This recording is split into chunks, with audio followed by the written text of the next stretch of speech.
High, এই পর্বে আমরা দুইটা এমসিকিউ সলভ করব। তো প্রথমটা দেখো কি বলছে, সমদ্বিবাহু ত্রিভুজের সমান কোণদ্বয়ের প্রত্যেকটির পরিমাণ যদি 75 ডিগ্রি হয় তাহলে তৃতীয় কোণের পরিমাপ কত?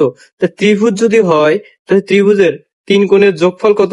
180 ডিগ্রি। তো সমদ্বিবাহু ত্রিভুজের দুইটা কোণ সমান হয়। কোন দুইটা কোণ সমান হয়? যে দুইটা বাহু সমান সেই বাহুর সংলগ্ন কোণদ্বয় সমান হয়। ঠিক আছে, বাহু সংলগ্ন কোণদ্বয় কি হয়? সমান হয়। তাহলে এই দুইটা বাহু যদি সমান হয় তাহলে এই দুইটা কোণও সমান। কত বলছে? 75 এবং 75। দুইটা যদি 75 হয় তাহলে তৃতীয়টা কত হবে? 180 থেকে 75 আর 75 যোগ করলে কত হয় সেটা বাদ দিব, তাহলে হয় 150।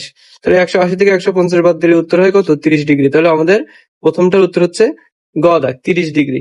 আচ্ছা, দ্বিতীয়টা কি বলছে দেখো। দ্বিতীয়টা বলছে কি, এটাও একটা সমদ্বিবাহু ত্রিভুজ, একটি কোণের মান যদি 120 হয় তাহলে অপর কোণদ্বয়ের প্রত্যেকটির পরিমাণ কত?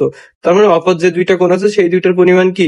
সমান সমান। তাহলে একটা কোণ যদি 120 ডিগ্রি হয় তাহলে অপর দুইটার যোগফল কত? 180 থেকে 120 যদি বাদ দেই তাহলে কত থাকে? 60 ডিগ্রি। তাহলে দুইটা কোণের পরিমাণ যদি 60 ডিগ্রি হয়, একটার পরিমাণ কত?